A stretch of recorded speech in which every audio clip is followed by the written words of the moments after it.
Good evening, I'm Besar Michael and you're watching Kini News, the show that brings you today's biggest stories.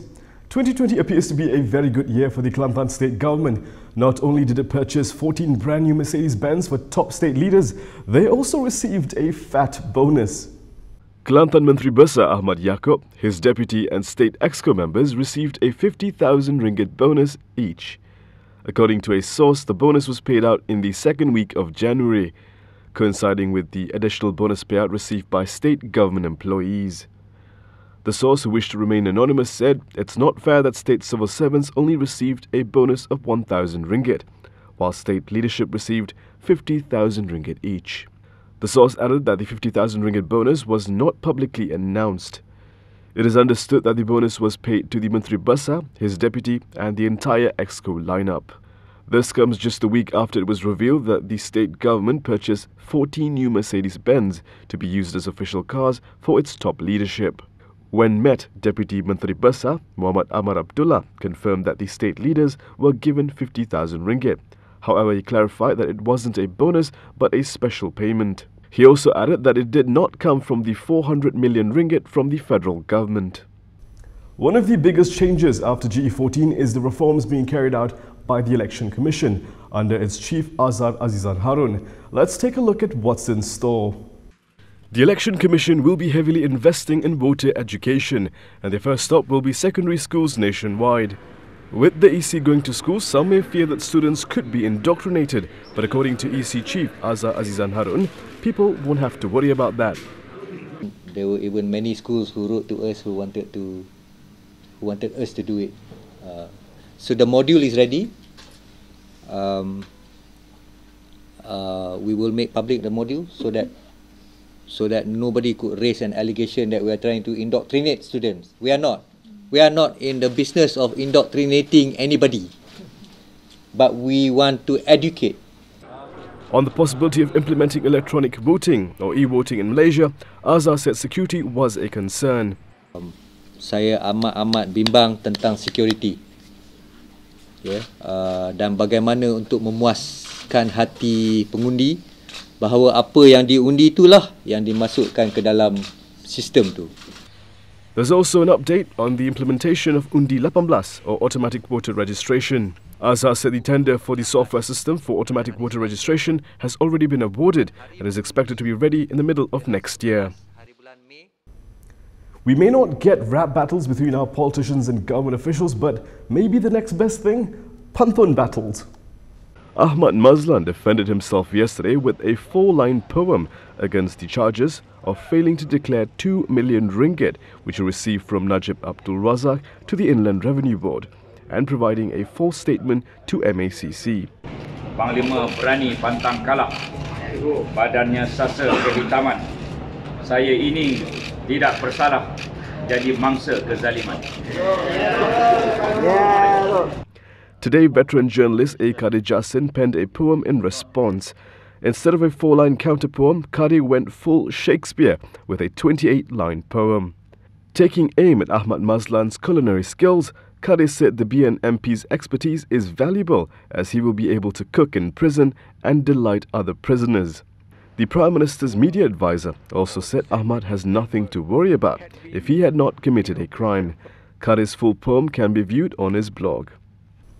It was one of the key issues raised by BN against Shafi Abdal and his party in the Kimanis by-election, which ended in BN's favour. Now, PSS will no longer happen. The controversial Saba Temporary Pass or PSS, which was originally set to take off on the 1st of June, will not go on as planned after it was revoked by the Saba state government. According to a report in the Borneo Post, Saba Chief Minister Shafi Abdal said the decision to cancel the PSS was made at a Saba government cabinet meeting today. In making the announcement, Shafi said the decision would be communicated to the Home Affairs Ministry in the near future. The PSS was seen as a key swing factor against Shafi's party Warisan Saba in Kimanis. So far, we've heard leaders in Harapan take sides on the transition of power issue. Some want to see it happen in May, others in November. But what about Anwar Ibrahim? What's his position? PKR President Anwar Ibrahim has urged Pakatan Harapan leaders to keep discussions on the leadership transition issue behind closed doors.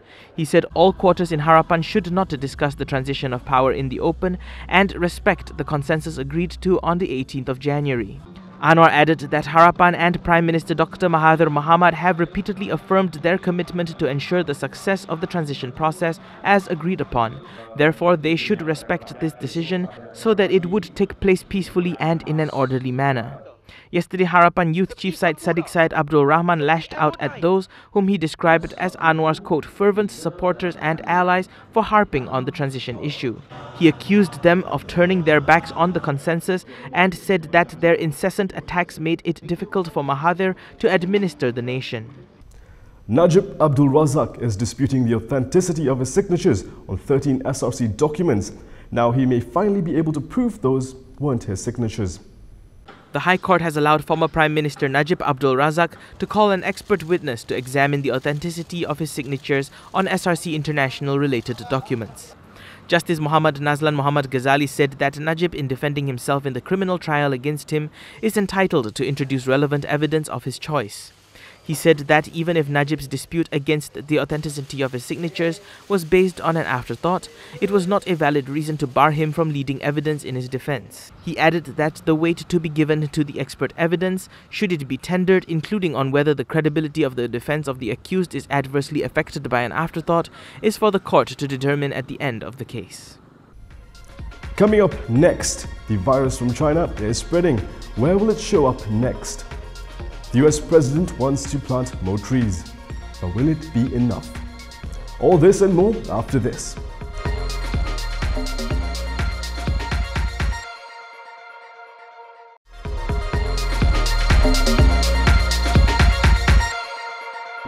The death toll from the Wuhan coronavirus in China has risen to 9 on Wednesday.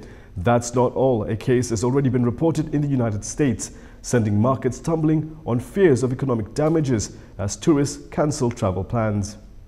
The death toll from a new flu-like coronavirus in China rose to 9 on Wednesday, with 440 confirmed cases, said Chinese health officials, as authorities stepped up efforts to control the outbreak by discouraging public gatherings in the Hubei province.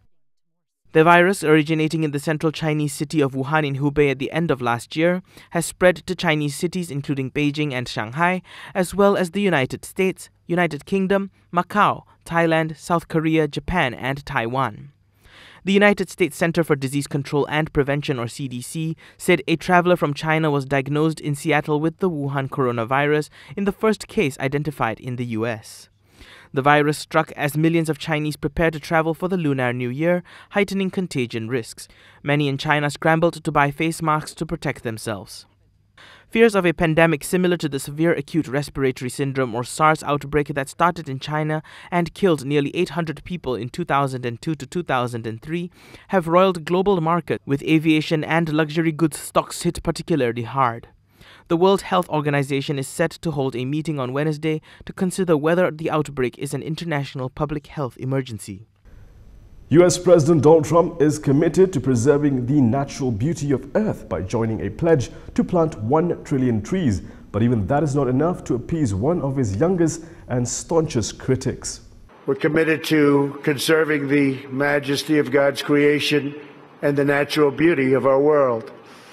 Today, I'm pleased to announce the United States will join 1 Trillion Trees initiative being launched here at the World Economic Forum. 1 trillion trees. 1 trillion. That's a million times a million. And even that number of trees is not enough to save our planet, according to climate change activist Greta Thunberg, who was in the audience as United States President Donald Trump addressed the World Economic Forum in Davos, Switzerland. Thunberg herself was also among the speakers at the forum, which has chosen sustainability as their theme for 2020. Without mincing her words, she launched a broadside at Trump's pledge just an hour after the US president made his speech.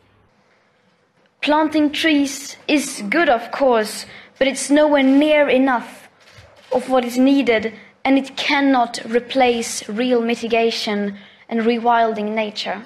Trump, who was recently labelled as a climate change denier by former Australian Prime Minister Malcolm Turnbull, had also in his speech talked about the importance of oil and gas as he took veiled swipes at climate change activists such as Thunberg. But to embrace the possibilities of tomorrow, we must reject the perennial prophets of doom and their predictions of the apocalypse. In turn, Thunberg indirectly responded to what she called, quote, empty words and promises by world leaders and urged them to start listening to young activists. You say, just leave this to us. We will fix this. We promise we won't let you down. Don't be so pessimistic. And then, nothing. Silence. Or something worse than silence. Empty words and promises which give the impression that sufficient action is being taken. And here are several other news highlights from today.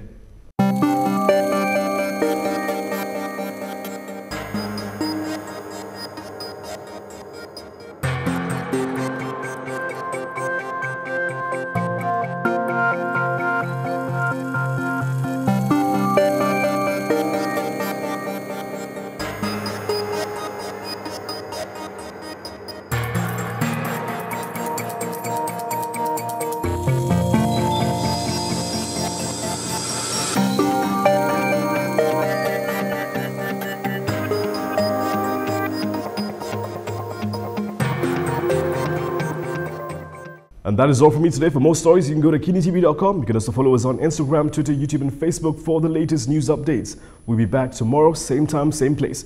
I'm Besar Michael. Thank you for watching. But before we go, if you thought it was hard to join the army, take a look at what our four-legged friends with the Chinese People's Liberation Army go through.